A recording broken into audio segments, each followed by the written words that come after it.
شوف بقى انا ببدع بقى في التصوير، مش عايز صوت، مش عايز نفس، مش عايز حد يتكلم، اثبت بقى الصوت ده بيطلع في المايك.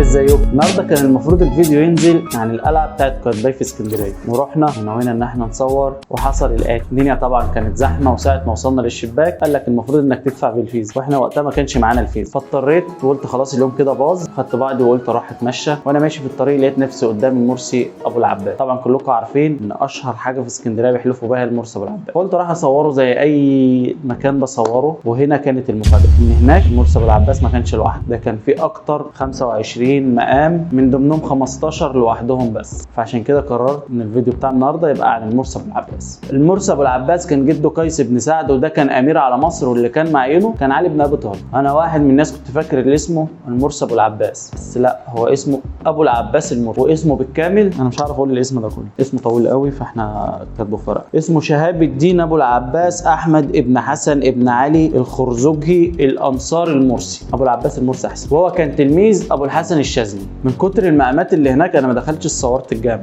انا كان كل تصويري المقامات اللي هناك. فكان في ظهر على طول ابو العباس المرسي كان مقام الست منظره. انا كنت فاكر المنظره دي حته في اسكندريه واسمها كده، بس اكتشفت ان كان في ست اسمها الست منظره، دي عمه ابراهيم الدسوقي. وابراهيم الدسوقي احنا عاملين له فيديو تلاقيه في القناه، ما تنساش تتفرج عليه. وجنب منها كان في مقامات ناس كتير قوي، منهم ولاد اختها وناس قريبين برضه لابراهيم الدسوقي. هتلاقوا في وش على طول المرسي ابو العباس او ابو العباس المرسي، ده برضه مقام ياقوت. دلوقتي يا جماعة احنا في مقام ياقوت. ياقوت ده هو الخليفة لأبو العباس المرسي، وكان جوز بنته.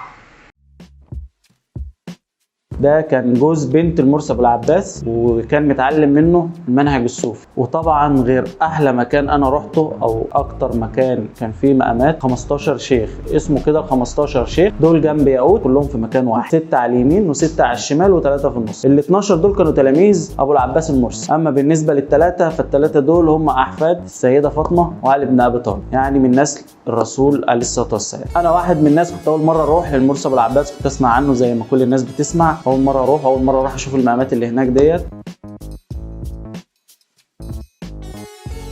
المرسي أبو العباس حلو وجميل ولا وفي راحة وفي كل حاجة، وفي نفس الحاجات اللي حصلت في السد البدوي بس قليلة قوي. يعني احنا كنا حوالي 50 واحد جوه، ما فيش غير واحد او اتنين اللي عملوا الحوار ده، والباقي كله واقف عادي يقرا الفاتحة ويطلع عادي.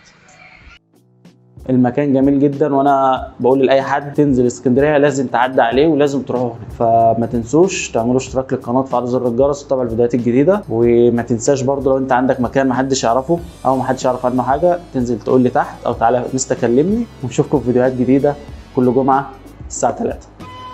سلام.